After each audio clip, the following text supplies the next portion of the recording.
Imagine living in a world where the amount of plastic in the world's oceans is exceeding the amount of all the fish that lives there. It sounds crazy and you might not want to believe it. However, according to Forbes magazine, studies have shown that at the rate at which plastic is accumulating in the oceans of the planet, it is predicted that that is the kind of world that we will be living in by the year 2050. Studies have shown that at this moment, there is an estimated 270,000 tons of plastic floating through the world's seas, where it threatens 700 marine species with its presence. And plastic isn't just found floating around in our waters. Plastic trash is found in the guts of more than 90% of the world's seabirds, in the stomachs of more than half of the world's sea turtles, and is even choking the life out of whales. Besides plastics ending up through our waters, through carelessness, or through our sewers, one of the biggest ways that plastics ends up in our oceans is through fracking. And if you don't know what fracking is, it is essentially a way to extract oil from the ocean. And it happens by hitting rocks with pressurized water to break up the rock formation, and then they do that to extract the oil or gases from the rock formations. According to an article by BBC News, without very strict regulations, fracking can threaten wildlife, it can poison groundwater, it can pollute surface water, it can pollute the air, it can threaten or change landscapes, and lastly, it can raise pressure in underground rock formations, causing them to destabilize and lead to earthquakes, even in places where earthquakes aren't common. Recent research proposes that these plastics that end up in our oceans become covered with marine algae that release a natural sulfur compound when they die or become damaged. And this chemical is then detected by hungry seabirds or other sea animals. And these animals that are attracted to it, they then mistake it for the plastic for lunch. And then this is what leads me to how most of the deaths to animals are caused by either entanglement in our plastics or starvation due to eating plastic. Seals, whales, turtles, and other animals are strangled by abandoned fishing gear or discarded by six-pack rings. And a lot of the times, an animal's stomach will be so packed with plastic that it reduces their urge to eat and causes them to die of starvation. And plastics aren't just consumed by sea creatures. Plastics also get consumed by land-based animals, such as elephants, hyenas, zebras, tigers, camels, cattle, and other large animals, and it causes them to die as well.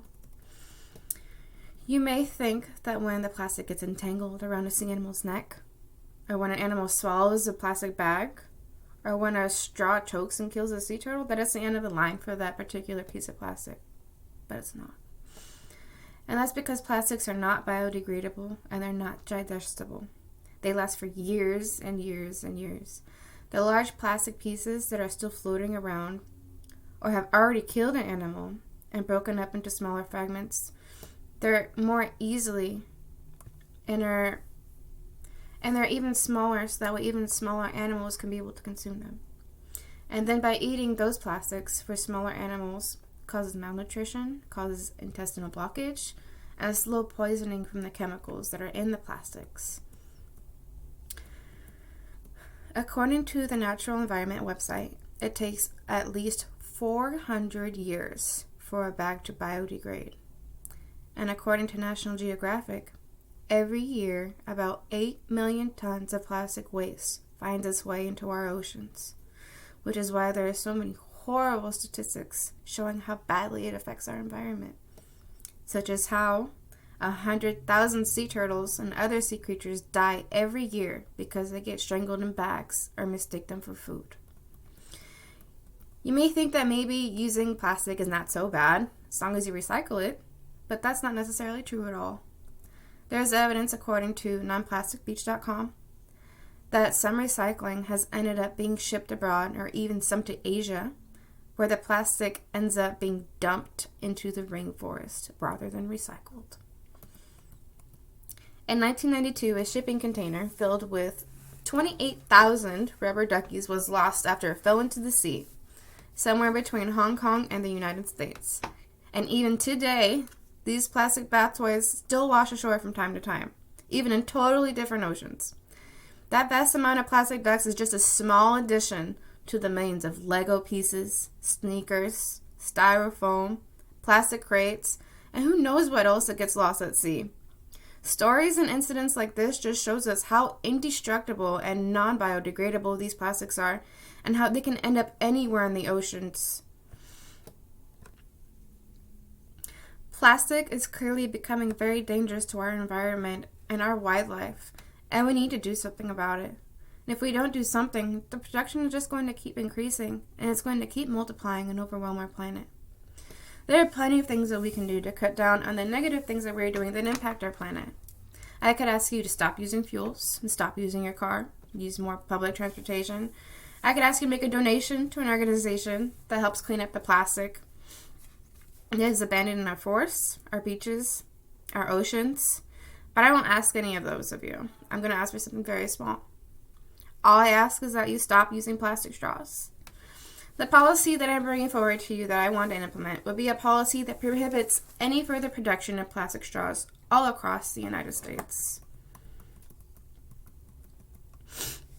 If you use Facebook or YouTube, then you might have seen a video posted by a woman who studies marine turtles named Miss Figurner. In August 2015, she posted a video of a sea turtle getting a plastic straw removed from its left nostril. If you watch the video, you can see in the video that the procedure seems very painful because the turtle keeps sneezing, clenching its eyes, and there was blood leaking down from his nose when she was trying to get the straw out of the poor guy. Over 40 million people have seen the clip, and it has helped start the campaign against plastic straws. Plastic straws are not just harmful to turtles. Every piece of plastic sheds tiny chemicals that will eventually make its way into your body, in your food. Plastic is now found everywhere on the planet, and no one can protect themselves from it, which is why recycling plastic is not really the best option. The best option is to just not use it at all. Bars, coffee shops, airlines, hotels across the country have already responded to the poor effects that straws have on the environment by offering alternatives to plastic straws. And they offer those alternatives with straws that are made out of things such as paper, bamboo, hay, meat, pasta, and candy varieties. Literally everyone is already trying to be more eco-friendly and use plastic straw as alternatives. So you won't look weird if you're bringing your own straws or by saying you don't want a straw, because plenty of people are doing those things already. This is why banning the production of straws and the policy I'm trying to implement is just a small step to having our society be on its way to fixing a much bigger problem and helping save our planet. It's only one small step ahead of something we are already doing. I think that we all deserve to have a cleaner planet and an environment where we don't have so many animals that are dying every day. I know that I would feel horrible if I knew that it was my plastic straw that killed a sea turtle when it was just trying to get food to survive. So I hope you guys will support my policy, and I hope you all have a great Thanksgiving. Thank you.